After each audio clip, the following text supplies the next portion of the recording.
The desert smelled of dust and diesel when Sergeant Michael Hansen stepped off the transport. It wasn't his first time in Iraq. The weight of the body armor, the sound of rifles clattering against Humvee doors, even the way the sun burned straight through the sky, none of it was new. But this time felt different. The war had shifted. There were fewer gunfights now, fewer chaotic full-scale ambushes on highways. Instead, the danger had turned invisible. Roads hid bombs, windows hid eyes, and silence hid intentions. "Welcome back to the sandbox," Ramirez muttered, slinging his pack down beside him. His humor was dry as the air, but Hansen didn't miss the look in his eyes. They were tired, the kind of tired that sleep didn't fix. First patrol, first week, the market. Heat rose from the broken asphalt, carrying with it the smells of spice, smoke, and sweat. Children kicked a dented soccer ball between stalls. Vendors shouted over one another, their voices swallowed by the hum of generators. To a stranger, it looked like life messy, loud, ordinary. To Hansen's squad, it looked like a puzzle full of missing pieces. Every hand was watched, every roofline scanned. A man in a white shirt leaned too long against a wall. Lewis shifted his rifle. A woman glanced away as they passed. Ramirez muttered, "That's not good." Even the children, laughing as they chased their ball, carried weight in the soldiers' eyes. Because here, the fight wasn't in the open. It was buried, waiting. Halfway down the street, the column froze. Simmons, the medic, pointed. A package sitting awkwardly near a cart. Too clean, too deliberate. "Lock it down," Hansen ordered, voice steady, quiet. The squad moved like clockwork, weapons covering alleys, eyes cutting through crowds. Civilians slowed, then stopped. A hush spread through the market. All eyes on the Americans, and on that one small object lying in the dirt. The sapper moved forward. Kneeling, tools in shaking hands, but movements rehearsed 100 times. A bead of sweat ran down his cheek. He opened the bag. Empty. Nothing but sand. The breath the squad had been holding escaped in a single, invisible sigh. The market began to stir again. Voices returned. A child laughed. But the soldiers' shoulders stayed stiff. Because in this war, it wasn't about whether the bag exploded. It was about knowing that the next one might. That night, Hansen sat on his cot in the makeshift barracks. He could still see the faces from the market, the way the crowd froze when they froze. Fear moved both ways out here. And the hardest part wasn't the firefights. It was the waiting. The knowing that tomorrow could be louder or quieter, and either one could mean death. This was just the first week, he thought, staring at the canvas ceiling above him. And ahead of us, months. They called them allies, the Iraqi army, young men in mismatched uniforms, boots that didn't fit, and rifles that looked older than most of them.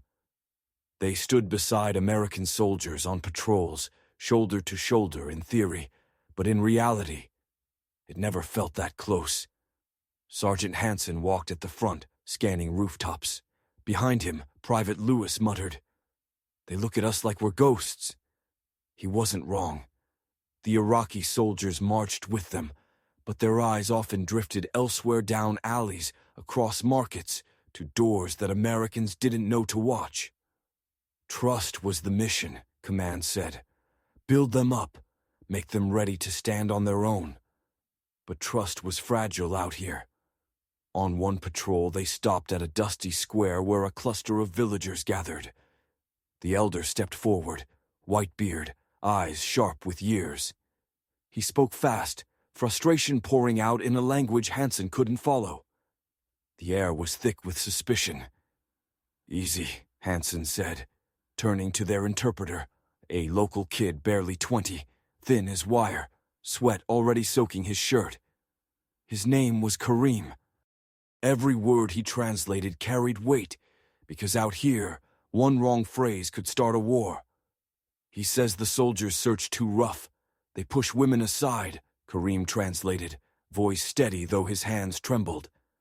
He says it will make people hate you. Hansen crouched, meeting the elder's eyes. He spoke slowly, carefully. We're here to protect. If my men disrespected, I will correct it. But we need your help. The roads are not safe. Kareem translated. The elder's expression softened, but only slightly. Hansen nodded. Small steps, that was all they could hope for. But not every step felt steady. That afternoon, a dispute broke out. An Iraqi lieutenant insisted the Americans shouldn't block off a narrow street. They claimed it would insult the residents. Hansen's gut told him otherwise. The street was a perfect kill zone. Ramirez, impatient as always, muttered, "Yeah, because a clean shot at our convoy won't offend anyone." The argument grew sharp. Voices raised, fingers jabbed toward maps. In the end, Hansen made the call. We block it. His tone was flat, unshaken. The Iraqi soldiers bristled, but obeyed, their eyes cold with resentment. That night, the unease followed them back to base. Hours after lights out, a whistle cut the dark. Then impact. A mortar slammed into the far side of the compound, shaking walls, rattling bunks. Soldiers bolted upright, scrambling for gear. Another explosion, closer this time, showering dirt across the tents. In the chaos, Hansen caught sight of Kareem, pale, wide-eyed, whispering prayers. The attack lasted only minutes, then silence, just the ringing in their ears and the smoke in their lungs. When dawn came, the question lingered heavier than the dust. How had the enemy known? Mortars don't fall from chance. Someone told them. Hansen stood with Ramirez, staring at the crater in the yard. We're fighting beside them, Ramirez said quietly. But tell me, Mike, who the hell are we really standing next to? Hansen had no answer. He just watched the sun climb over the wall, and in that glow, the shadows looked darker than ever. Because here, in this war, the real battle wasn't only in the streets, it was in the space between trust and doubt. And that space was getting narrower every day. They said the road was clear, but every soldier knew there was no such thing as a clear road. The convoy moved slow, engines humming against the silence of the desert. Dust hung in the air, thick and heavy. Sergeant Hansen sat in the lead Humvee, eyes locked on the pavement ahead. It looked too perfect. No trash, no rocks, no movement. And that made it worse. Too clean, Ramirez muttered, spitting into an empty bottle. Like somebody swept it for us. Nobody laughed. Every bump in the asphalt felt like a trigger. Every shadow looked like a wire. The driver's knuckles were white on the wheel. Private Lewis, sitting in the back, whispered prayers under his breath, barely audible over the rumble of the engine. Then came the stop. 50 meters ahead, something caught the engineer's eye. A patch of dirt slightly darker than the rest, like the earth had been touched too recently. "Hold!" Hansen barked. The convoy froze. Dust settled. Time stretched thin. The engineer stepped forward, slow, crouched, hands moving like a surgeon. Each motion was deliberate.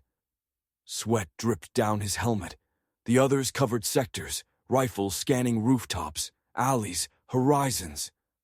Silence, the kind of silence that grinds at your teeth. And then, boom, not where they were looking.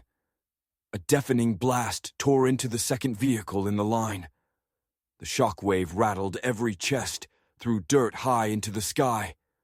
Screams broke over the radio. "Hit! Vehicle 2 is down!" Hansen's voice cut through the chaos. "Cover sectors! Medics forward!" The Humvee lay crippled, black smoke pouring from its hood. Men crawled out, some limping, some not moving at all. Doc Simmons sprinted into the blast zone, kit already open, hands moving before his brain could catch up. One soldier was bleeding bad, leg torn open. Simmons clamped, wrapped, injected, all while shouting at another to stay conscious. "Stay with me! Eyes on me!" Bullets didn't come. No follow-up ambush. Just the echo of the blast and the pounding of hearts. Sometimes the bomb was the message. Within minutes, Hansen had the perimeter locked down, air support called, a medivac bird inbound.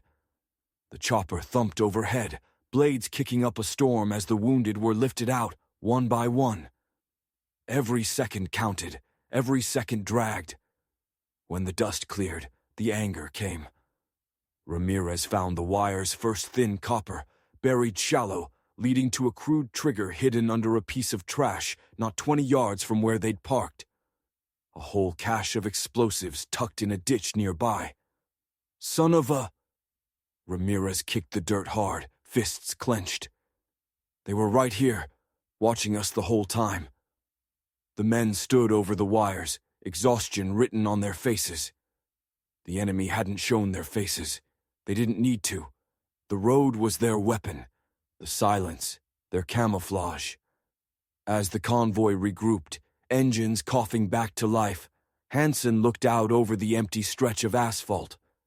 It hadn't fired a shot, hadn't raised a hand, but it had nearly killed them. The road always waits, Hansen thought, and tomorrow they would drive it again. They called it a patrol, but it felt more like walking through someone else's life. The village was quiet, sun beating down on clay walls and dusty streets. Children darted between doorways, chasing each other, kicking a half-flat soccer ball. Their laughter cut through the air like something from another world. But behind them, adults stood still, arms folded, eyes narrow, watching every move of the Americans. Sergeant Hansen led his men into the small schoolhouse at the center of the village. The roof sagged, the windows were broken, but inside sat 24 kids on wooden benches, staring wide-eyed at the soldiers. Private Lewis knelt down, handing out bottles of water, packs of crackers. The kids smiled, some giggled, whispering to each other. For a moment, the war was just a story outside the door. But the adults never smiled. One elder stepped forward, his beard gray, his hands weathered. Through the interpreter, he spoke slowly, deliberately. "First, give us safety. Then we will talk about the future." Hansen nodded. He understood. Promises meant nothing if men couldn't walk home alive at night. The patrol moved back toward their checkpoint at the edge of the village. That's when it happened. A boy couldn't have been older than 10, walked straight toward them, clutching a cloth bag. His steps were calm, almost rehearsed. "Stop!" Hansen barked, hand raised. Weapons snapped into position. Fingers tightened on triggers. The whole patrol froze. The boy stopped a few feet away, looking up with wide eyes. Slowly, carefully, he opened the bag. Inside, just flatbread. Still warm. The tension broke like glass. Some soldiers exhaled sharply. Others cursed under their breath, ashamed of how close they had come to firing. The boy blinked at them, confused, then ran off down the street. Silence hung heavy after he was gone. Later, back at the post, one of the soldiers cracked. His voice shook as he spoke. "What are we? Protectors? Or just another set of strangers with rifles? Every time I look at them, I don't know if they see us as enemies or saviors." Hansen didn't raise his voice. He just said one line, steady and plain. "Do it right. That's all we can control." No speeches, no slogans, just that. The men sat in the fading light, each one carrying the weight of the day. They hadn't fought an enemy. They hadn't fired a single shot. But still, they felt the war pressing in on them from every pair of eyes. Because this wasn't just a fight against guns or bombs. It was a fight for trust. And that, Hansen realized, was heavier than any weapon he'd ever carried. There were no gunshots that day, no explosions, no alarms over the radio. And yet that day stayed with me more than any firefight ever could. The end of our rotation had come. The base buzzed with routine, inventories being checked, equipment packed, new faces preparing to replace us. On the surface, everything looked calm. But beneath it, you could feel the weight pressing down on everyone. Months of tension, months of scanning rooftops, checking doorways, walking streets where death could hide in a shadow. All of it left us hollow. I looked around at my men. Some laughed, some smoked, some stared into the dirt with empty eyes. They were alive, yes, but worn down, piece by piece. Our last patrol began like any other. Helmets on, radios checked. A final drive down the same roads we had walked 100 times. This time, silence. Too much silence. The markets were still, windows half open but no faces looking out. Every corner felt like it held a secret. And yet nothing happened. No blasts, no shouts, no enemy. That was the paradox. After everything, the silence itself was terrifying. On the way back, we passed through the village one final time. A few kids ran out, barefoot, waving their hands. They smiled. For the first time in weeks, I let myself smile back. I wanted to believe it meant something. In the truck, nobody spoke. The engine's hum was the only sound. We all knew it was over for us, at least. Tomorrow, another unit would take our place. The war would go on.